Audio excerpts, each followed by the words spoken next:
Hello and welcome to By the Book. I'm your host, Joe Hebert. Today we continue our course on truth, justice, and leadership with the study of St. Thomas Aquinas. So far in the course, we've looked at Aquinas' thoughts on faith and reason and why faith is a matter of argument. We looked at his views on human nature and what is the purpose of human existence, what is human happiness, and how do we achieve it, on the nature of good and evil. And we are now looking at the concept of virtue. Last time we talked about the cardinal virtues, and we saw that they delineate the essential features of virtue. So since virtue is a perfection of human nature, it's tied into our faculties, our powers, which include reason and will and passions, and using them to their utmost capacity. And because it involves thinking or reasoning about what is good, prudence is one of the cardinal virtues. Because it involves doing what is right, especially in relation to others, justice is a cardinal virtue. Because it involves regulating the passions of desire and spiritedness, therefore temperance and fortitude are cardinal virtues. Today we're going to look at the theological virtues, what they are, and how they relate to the cardinal virtues and how they fit into the picture of human nature and human life as a whole. So our brief foray into the topic of the theological virtues, which we will be coming back to the third of them, charity, later in the course. We'll go into much more depth about charity. But here we see that the three theological virtues are faith, hope, and charity. And the question we're going to examine is where Aquinas asks, are they fittingly reckoned as theological virtues? One thing we'll have to talk about here is what is even meant by theological virtues. I also refer to them as supernatural virtues. And the reason for that is because, as we'll see, these are virtues which are not simply based in our natural powers. As Aquinas had said before on the topic of happiness, true ultimate happiness is something that we cannot achieve through our natural powers alone. It doesn't mean that these things don't relate to our natural powers, but it means that nature by itself is insufficient for achieving these things. So this creates a greater complexity to understanding what is meant by these virtues. For example, how are they virtues or perfections if they're things that are not, part of our nature? They are in fact helping to perfect our nature. So even though they're supernatural, they go beyond nature, it doesn't mean that they have no connection to nature. They are in fact interacting with our nature, and they are helping to perfect it. So as we look at this article where he is responding to objectors who are saying, well, this framework doesn't really make sense, he's going to explain exactly how and why it does make sense. So we're going to skip the first objection for our purposes. We're going to look at the second and third objections, and then his answer and his response to them. So the second objection, the theological virtues are more perfect than the intellectual and moral virtues.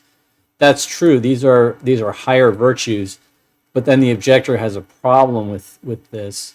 It says faith is not reckoned among the intellectual virtues, but is something less than a virtue, since it is imperfect knowledge. So this is the problem. How is faith superior to, say, the cardinal virtues when faith, taking something on faith, believing something that you can't prove, on the natural level would be an inferiority. So if you think about it, if somebody's telling you something and you say, well, how do you know that? And they say, well, so-and-so told me, that's a much weaker answer, generally speaking, than if they said, I saw it myself. I have my own personal knowledge of this. So how is something that normally we consider to be weaker, how is this going to be considered superior in this context? That's the problem. And there's a similar problem with hope. He says, hope is not reckoned among the moral virtues, but is something less than a virtue, since it is a passion. So we saw that virtue regulates passion by reason, So if you take something that is a passion, it's not necessarily bad, but it's not a virtue. It's more like the material that virtue is going to work with. So how is hope, which sounds like a passion, not a virtue, how is it suddenly going to be a virtue? You might raise a similar objection about charity, which he interestingly does not here. But charity is a form of love, and again, you could say that love is something that can be regulated by virtue. But how is it a virtue all by itself? Isn't it just a passion? So this is an important objection that we will be seeing how Aquinas responds to in just a minute. The third objection is a little more technical, but it's still, I think, important for our purposes. It teaches us something we want to think about in this course. The theological virtues direct man's soul to God. Now, man's soul cannot be directed to God save through the intellective part, wherein are the intellect and will. So here he's being a little more specific about what he had said before, which is that faith is a matter of argument. In other words, that faith is a matter of reasoning. So to be directed to God as rational beings, we need to have an idea of God. We need to understand God with our minds. And also as rational agents, as rational beings who act and make choices, we have the will. So we need to be directed to God with our will to choose God. But since there are two pieces to that, the objector is saying, shouldn't there just be two, not three, supernatural or theological virtues? Just like with the cardinal virtues, Aquinas had shown that the four cardinal virtues map on to the four features of human nature as it is pursuing virtue, four aspects of how we as human beings are practicing virtue. So shouldn't there be a similarly elegant, connection here between the way that we pursue God and the number of virtues that we're talking about in relationship to that? So here, in other words, if there's three ways of perfecting our pursuit of God, it would have to map on to like three things in our pursuit of God. And the objector just doesn't see that. There's only two aspects of it that he can think of. Now here I think would be a useful place to stop and think just a little bit about the difference between reason and rationalism. Aquinas is a defender of reason. So as we've seen, he thinks faith is a matter of reasoning and that the faith can be explained in rational terms. And he is about that project of walking through and explaining it. But he's not a rationalist. In this context, what I mean by that is that he's not starting with some abstract ideas and then saying, well, we're going to shoehorn everything into this framework because that's what makes sense. And we see that the objectors sometimes are getting into that territory where they think, well, this is the way it should be according to what we can map out in our heads, and therefore we're going to say that's the way it is. And Aquinas, in responding to these things, on the contrary, like here where he cites St. Paul, 1 Corinthians 13, famous passage. Now there remain faith, hope, charity, these three. So in a certain sense, this is simply an argument from authority, right? St. Paul says this. St. Paul's inspired by God, so it has to be true. And he identifies three virtues, not two, like one of the objectors was claiming would make more sense. And remember, the second objector was basically saying none of them make sense because it's not clear how any of these could really be virtues. So Aquinas is not just going to blindly assert that because Scripture says this, we know it's true, so just shut up. He's going to dig into it and see exactly how it makes sense. Because the purpose, and this is a good place to point this out because we're talking about the theological virtues, including faith. The purpose of these theological virtues, like faith, is not to wipe out reasoning, but is to enhance it. So this is where I think we see the fruitful interplay, between just reasoning in our own head and then seeing what we come up with versus confronting, in this case, the fact of divine revelation telling us something, and then having to stop and see, well, if that doesn't quite square with what we were thinking, now we have to try to understand what is the thinking behind this. So he's going to do this in relation to the theological virtues. His answer begins by referring to a prior article, telling us that the theological virtues direct man to supernatural happiness in the same way as by the natural inclination man is directed to his connatural end. So we talked about this before in terms of human happiness, that by nature we desire happiness and we have the capacity to achieve it within certain limited bounds. So we can understand things, we can perfect our nature to some extent, but the limits that are imposed on that, the limits to our knowledge, the limits to our mental, psychological, physical health, and so forth, the limits to our moral integrity in terms of temptations and struggles that we have with that are very significant. And ultimately, there's the limit of our mortality. So this is the paradox, is that by nature we have this inclination to happiness and we have a certain capacity to achieve it, but also there are limits which by nature we can see are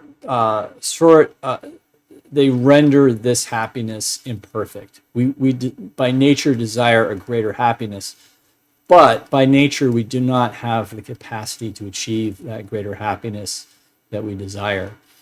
So there's a certain, as he says here, connaturality between our desires and what we can achieve by nature. But there's also a certain disproportion there. There's something in us that by nature that longs for more.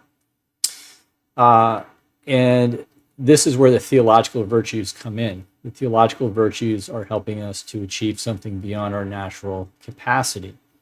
Now, the latter happens in respect of two things. How do they do this? He's going to identify two ways. First, in respect of the reason or intellect, insofar as it contains the first universal principles which are known to us by the natural light of the intellect, in which are reason's starting point, both in speculative and in practical matters. We looked at the natural law, which is the first principles of reason in practical matters. And in that article, he had referred us also to the principles of speculative reason. So, in other words, by nature, we have the ability to reason. But what does that mean? It means that we can filter our experience and analyze things according to certain basic principles, the theoretical or speculative principles that help us to determine true or false, and the practical principles that help us determine right or wrong, good or bad. But as we saw before, the principles are not detailed conclusions. We don't by nature have this list of actions that we should do. Our entire life is not mapped out in our head, when we're born. We have to apply these principles to understanding things. And let's remember that as we walk through this, because that dynamic is not going to change here. Well, in the next part of this, we're going to see where he goes with it. But he's setting up here by saying the first part that the theological virtues have to assist us with is this knowledge of principles that we have by nature. And the second part is the rectitude of the will. So we have this, but then we have to apply it. We have to make choices that are consistent with it. That's the rectitude of the will, which tends naturally to good as defined by reason. He's not referring to the passions here, but he is referring to the thing that actively would regulate passions. So when we have passionate desires for or against something, including spiritedness, where we're where we want to get into fighting mode, that has to be referred back to the will governed by reason to regulate that. Again, this is the natural picture that we saw with the cardinal virtues. Now, what's going to happen when you introduce the theological virtues? Well, he reminds us these two things, the intellect and the will, they fall short of the order of supernatural happiness, according again to St. Paul. The eye has not seen, nor ear heard, neither has it entered into the heart of man what things God has prepared for them that love him. He had quoted that before. We saw this same argument that human nature falls short. Here he's being highly specific. It falls short in two things, in intellect and will. So we're not able to understand the things of God that we desire to understand, the eternal things. And we're also not able to choose them. We're not able to govern our will to direct us towards those things. They're too difficult to understand. They're too difficult to actually accomplish. So that's two related problems in the weakness of our nature. Consequently, in respect of both the above things, man needed to receive in addition something supernatural to direct him to a supernatural end. Okay, so all of this is things that we've seen before, but we've now lined it up very specifically at the intellect and the will. So let's look at how the three theological virtues, remember the objector said there's only two things here, intellect and will, so how do you get three virtues? We'll see that in the rest of this paragraph. First, as regards the intellect, man receives certain supernatural principles which are held by means of a divine light. So a divine light here is being contrasted to a natural light. Light, of course, is something that gives vision, which is metaphorical here in terms of understanding. So by nature, there are things that we can understand by our own powers. When we're talking about faith, we're talking about things that we understand by a divine light. In other words, we understand things that we would not be able to understand by nature. These are the articles of faith, about which is faith. So the articles of faith, if you look at it in terms of the content of what we believe, is something that we believe through the virtue of faith. And so this is where the first of the theological virtues comes in. Faith is essentially a virtue that enables us to understand things that we could not understand by nature. And notice he calls them principles. We saw this earlier as well, that the content of faith is principles, which means that just like with the natural law and the things that we know by nature, they give us an outline of how to live a good life, but they don't fill in the details. The same thing is true of faith. Faith is giving us something beyond nature. It's giving us further principles, but they're still just principles. They're not a detailed map of everything we should do every day of our lives. We still have to therefore apply them. We have to actually use our own initiative to take the principles of faith and see, how do I apply this to what I'm doing right now, what I'm going to do later today, what I'm going to do the rest of the week, month, year, the rest of my life. It's something that we have to actively do. So the principles of faith are not a replacement for reasoning and thinking and choosing. They are something that aids us, additional information, additional guidance, additional enlightenment that enhances our ability to do the things that we're doing. This is why we can see that it's dovetailing with the other virtues that we looked at before, the cardinal virtues and the virtues that tie into the cardinal virtues. Those are all virtues of reasoning about things. And faith is going to give us additional principles that help us to reason better about whatever it applies to. So it's going to enhance those other virtues. It's not going to replace them. It's going to enhance them. Second, we get now the will. The will is directed to this end as regards the motion of intention, tending to it as to that which is possible to attain, which pertains to hope. So he's breaking the will down into two different aspects. Part of it is, okay, I have not yet accomplished this good that I'm aiming at, but I'm going to choose to do it, which means that I must see some way in which this is possible, and that's how I'm going to accomplish it. Well, this is one of the things that it would be missing when it comes to God and eternity, is that I wouldn't see the way to it. I wouldn't see the path, right? So faith is providing information about that, but the virtue of hope is what actually galvanizes our will to say that this is possible. I'm not going to just, be frozen. If you think of in Scripture, for example, when angels appear to people, the first thing they always say is don't be afraid, because the person is somehow frozen and overwhelmed by this divine presence. So the virtue of hope is what actually enables us to get out of that paralysis in the divine things and say, okay, I can actually take action in the supernatural realm. I can do things. I can make progress. So this is specifically what it does to the will. It makes the will able to actually see that the good is achievable when it comes to supernatural things.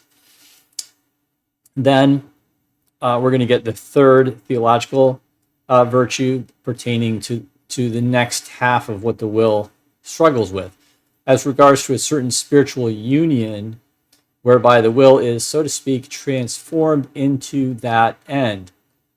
And this belongs to charity. So what is he talking about there? A spiritual union and being transformed into that end.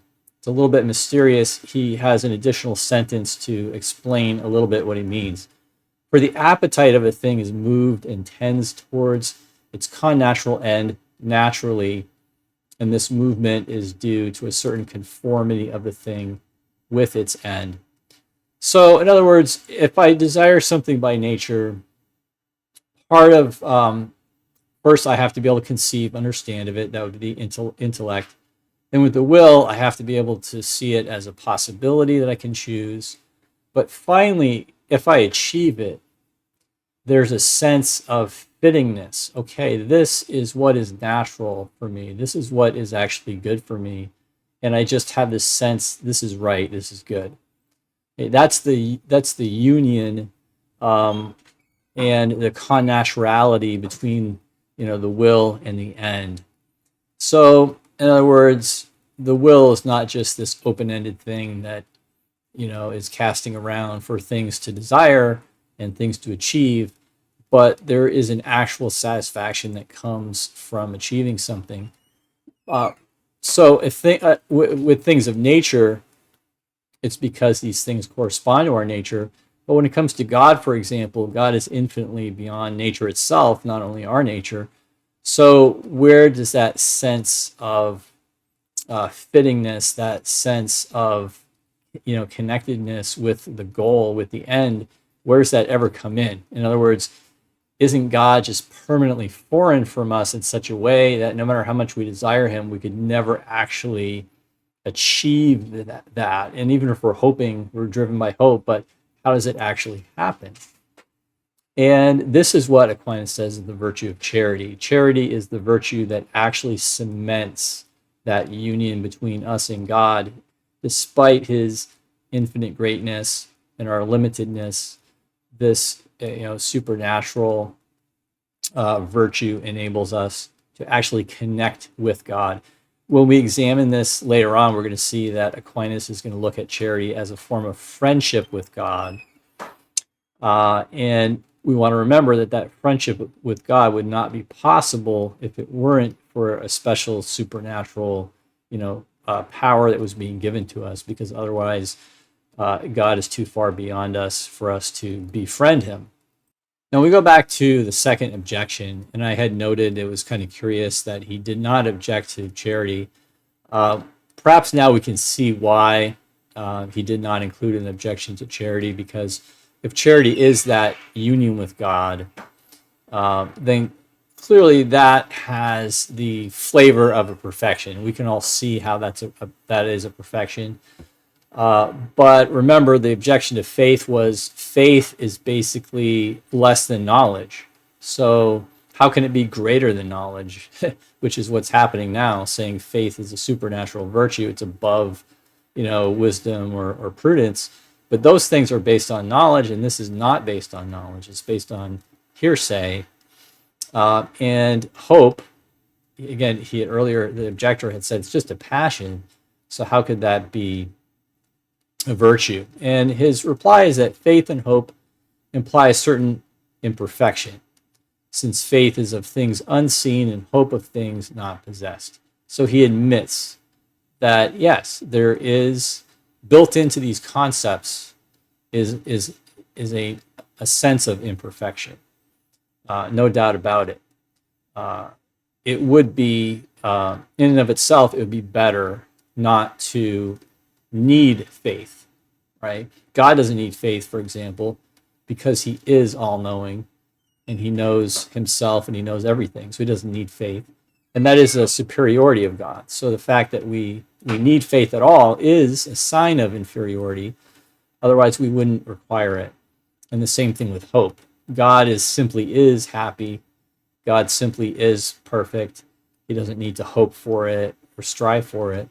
Okay, so it's a sign of our weakness that we need either faith or hope. And this is the reason, by the way, that if you look at heaven, there isn't going to be faith or hope in heaven. There's no need for them. Once we actually see God, once we actually possess God, we don't need faith and we don't need hope. So they are, they're a sign of our current condition that we're in and the limitations of the current condition that we're in. So faith and hope in things that are subject to human power fall short of the notion of virtue. So he goes back here on the natural level. If I have the ability to know something and I just don't bother developing that capacity and I just take other people's word for it, then that is just a flat out imperfection. Not that it's necessarily a crisis. Nobody's going to actually know everything, every specific thing that could be known. It might, in fact, be efficient and rational just to say, I'm going to let other people figure certain things out, and I'll trust them if they seem trustworthy, and I'm going to focus on certain things that I'm going to investigate for myself. Nonetheless, clearly, if you're looking at that particular question, whoever knows it is superior to whoever doesn't know it in terms of understanding. And same thing with hope. When it comes to things that are within our natural powers, if I'm just flipping a coin and hoping, that something's going to work, that's a sign that I haven't fully developed my powers that I could use to actually have skill and have the ability to do something with more certitude. But we're not talking about things that are within our natural powers. We're talking about things that are above our natural powers. So if we tried to say, well, I'm going to sit here and wait till I have knowledge of God. I'm not going to have faith in God. I'm just going to wait till I can know him. Well, that's never going to happen. So there's limited things we can know about God by our natural powers, but it's never going to add up to anything close to adequate. And same thing with hope. I could say, I'm going to wait till I have the capacity to get to heaven, eternal life on my own. That's not going to happen. So it would be, this is a key point, it would be unreasonable to apply the same standards to the supernatural realm as to the natural realm. It would just be silly. So it's not a loss of reason when we shift the calculus when we get to the supernatural realm. It's a sign of adjusting to reality. But faith and hope in things which are above the capacity of human nature surpass all virtue that is in proportion to man. According, again, St. Paul, the weakness of God is stronger than men. So when it comes to supernatural things, relying upon God is the reasonable thing to do. because he has the knowledge and he has the power. So you could apply this even at the natural level. As I said before, it doesn't really make sense for me to try to learn every science and every art and to know everything and be able to do everything, right? That would just be, I would never be able to do that, even though hypothetically these are all things that I could know and I could do.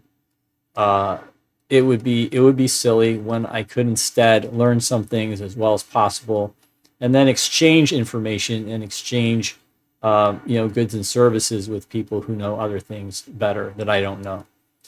Okay, and we all see that that's reasonable. We don't expect everybody to be an expert in everything. And if you know enough to be able to do good for others and trade things, that's wonderful, right? But apply that to the supernatural realm. Right off the bat, we know that none of us have the knowledge or the capacity for those things, but somebody does. And so working with that person and being willing to cooperate with that person is the reasonable thing to do, just as we do with one another in daily life. And we can already see probably the reply to objection 3 was contained in his answer, but just to make it official, yes, there are two things here, the intellect and the will, but the will itself can be broken down into a couple of pieces, the movement to the end and then conformity to the end by means of love. And both of these are things that in the natural realm, they happen naturally, but in the supernatural realm, we need to have a supernatural power. And the one that moves us towards the end is hope, and the one that enables us to be conformed to the end, conformed to God by means of love, is charity. And later in the course, we will come back to charity. And we're going to look in more depth at charity. And we'll see for a couple of reasons for that. One is that it is the greatest of the theological virtues. It's the greatest of all virtues. It's conformity to the ultimate good, which brings ultimate happiness. And so in this sense, it's just the most important virtue of all the many, many virtues that Aquinas looks at in the Summa. But partly for that reason, and partly for some distinct reasons, to explain what charity is ultimately gives us a synopsis of human life and human society as a whole. To see what the greatest virtue looks like and what it's all about is really to see what human life should look like, both individually and in terms of our social interactions. So it's going to give us the best quick vision of what Aquinas's template is for a good human life for individuals and societies, which would be exactly what, as we saw with Socrates and Gorgias, exactly what a true leader is trying to understand and trying to implement.